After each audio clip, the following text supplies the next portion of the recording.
Hello everyone, আসসালামু আলাইকুম। আজকে আমি আপনাদের সঙ্গে শেয়ার করব ভেজ পোলাও রেসিপি। আপনারা যারা ভেজিটেরিয়ান তারা এই পোলাওটা খুব সহজেই ফলো করতে পারেন আর স্বাদ হবে দুর্দান্ত। আর এর সঙ্গে আমরা রায়তা সার্ভ করতে পারি। আপনারা যদি রায়তা রেসিপি চান তাহলে কমেন্ট করবেন, আমি রেসিপি লিঙ্ক দিয়ে দেব। তো চলুন দেখে নিই রেসিপি। আমি প্রথমে 500 গ্রাম বাসমতি চাল নিয়ে নিচ্ছি আর এটা আমরা ধুয়ে নেব। আমি এটা 3বার ধুয়ে নেব। আপনাদের বোঝার সুবিধার্থে আমি অন ক্যামেরা একবার ধুয়ে দেখিয়ে দিচ্ছি। যখন আপনারা বাসমতি চাল ধোবেন তখন খুব আলতোভাবে এটা ধোয়ার চেষ্টা করবেন, বেশি প্রেশার দেবেন না, তাহলে বাসমতি চালটা ভেঙে যাওয়ার চান্স থাকে। এটা আমরা 30 মিনিট ভিজিয়ে রাখবো।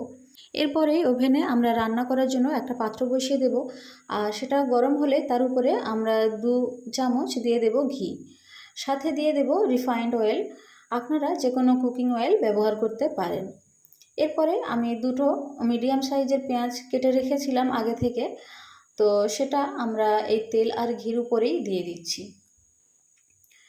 আর আমাদের ফ্লেম থাকবে এখন হাই ফ্লেমে। এখন পেঁয়াজটাকে আমরা নাড়াচাড়া করে ভেজে নেব আর এটা লাল হওয়া পর্যন্ত আমরা ভাজতে থাকব।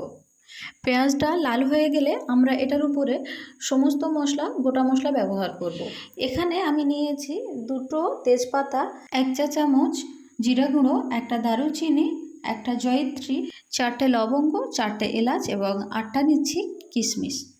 এই সবগুলো আমি একসঙ্গে ওই যে পেঁয়াজটা একটু লাল লাল করে ভেজে রেখেছি সেটার উপরে দিয়ে দিলাম। এই সবগুলো মশলা আমি গোটাই দিয়ে দিচ্ছি। আপনারা এগুলো অবশ্যই গোটা দেবেন। এরপরে আমি 4টে কাঁচা লঙ্কা মাছ থেকে ভালোভাবে চিড়ে নিয়েছি, নিয়ে সেটা এই মশলাগুলোর উপরেই দিয়ে দিচ্ছি। খুব ভালোভাবে একবার এগুলো একসঙ্গে নেড়ে নেব। আর এরপরেই আমি একটা টমেটো দেব। আমি একটা মাঝারি সাইজের টমেটো কেটে রেখেছিলাম কিউব করে, সেটা এটার উপরে দিয়ে দিলাম আর খুব ভালোভাবে একবার নেড়ে নেব। এরপরে আমি দেব আলু। আমি 2টো মাঝারি সাইজের আলু দিয়েছি আর এটা আমি কিউব করে আগে থেকে কেটে ভালোভাবে ধুয়ে রেখেছিলাম।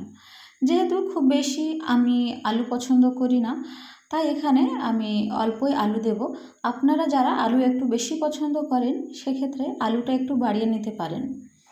আর যারা আলু স্কিপ করতে চান সেটা টোটালি স্কিপ করতে পারেন। অনেকে আলু একদমই পছন্দ করেন না বা দিতে চান না, সেক্ষেত্রে টোটাল আলুটাই আপনারা স্কিপ করতে পারবেন।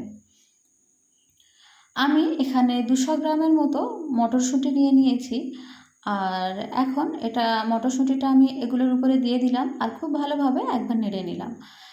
এরপর আমি 4 থেকে 5 মিনিটের জন্য এটা ঢেকে দিলাম। তো 4 থেকে 5 মিনিট ঢাকার পরে আমি খুলে একবার এটা ভালোভাবে নেড়ে দিচ্ছি।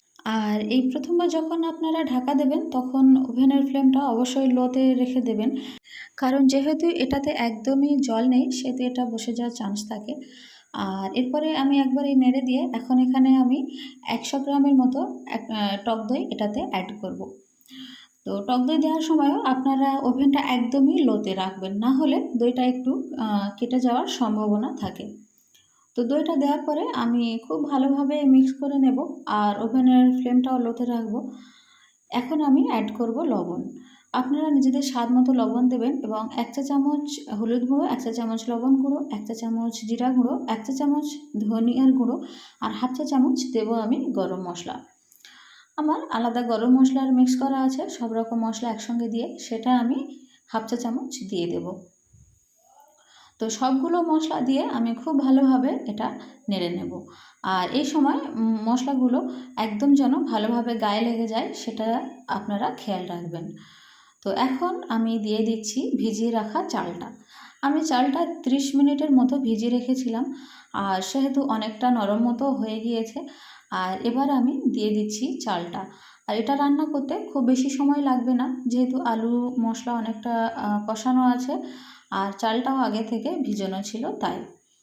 তো চালটা দেওয়ার পরে আমি খুব ভালোভাবে নেড়ে নেব আর নেড়ে নিয়ে আমি এটার উপর থেকে ছড়িয়ে দেব ধনিয়া পাতা। ধনিয়া পাতা দিয়ে আমি এটার মধ্যে জল দিয়ে দেব। আপনারা যতটা চাল নেবেন তার ডবল পরিমাণে জল দেবেন। জলটা দেওয়া হয়ে গেলে আমি ভালোভাবে একবার চালটা নেড়ে দেব আর এরপরে আমরা ঢাকা দিয়ে দেব আর এটা রান্না হতে দেব। তো আমরা এই যা মশলা দিয়েছি এই আমাদের আলটিমেট মশলা, উপরে আর কোনো মশলা দেওয়ার প্রয়োজন হবে না, আর এটাতে খুব ভালো একটা টেস্ট আসে। এখন ঢাকা দিয়ে এটা আমরা 10 মিনিট রান্না করব, আর এটা আপনারা মিডিয়াম টু হাই ফ্লেমে রান্নাটা করে নেবেন। তো এখন আমি এই 10 মিনিটের মতো রান্না করছি, আর এখন খুলে দেখছি বেশ একদম সব কিছু গোটা গোটা আছে, আর এখনও জলটাও বেশ অনেকটাই আছে। তো আমি এটা একবার ভালোভাবে নেড়ে দিচ্ছি, যেন মশলাগুলো সবজিগুলো সবগুলো খুব ভালোভাবে একসঙ্গে সিদ্ধ হয়ে যায়। এখন আমি ওভেনের ফ্লেমটা লোতে করে দেব এবং এটা ঢাকা দিয়ে আরও 10 মিনিট রান্না করব। যেহেতু জলটা খুব বেশি নেই, সেহেতু ওভেনের ফ্লেমটা আস্তে দিলাম, যেন আর বেশি জলের প্রয়োজন না হয়। তো আরও 10 মিনিট রান্না করলে, আমরা চাল দেওয়ার পরে টোটাল 20 মিনিট রান্না করলাম। আর এখন আমরা খুলে দেখছি, দেখুন কতটা ঝরঝরে হয়েছে। আর এই সময় আমরা ওভেনের ফ্লেমটা অফ করে দেব। দেখা পাচ্ছেন এটা খুবই একদম ঝরঝরে হবে, আর খেতে খুবই টেস্টফুল এটা। আর এটা আমরা রায়তার সঙ্গে সার্ভ করব। আপনারা যদি রায়তার রেসিপি চান তাহলে অবশ্যই কমেন্ট করবেন, আমি লিংক ডেসক্রিপশন বক্সে দিয়ে দেবো। আর এই রায়তাটা খেতে খুবই টেস্টি। তো এই ছিল আমার আজকের রেসিপি ভেজ পোলাও। কেমন হলো অবশ্যই কমেন্ট করে জানাবেন।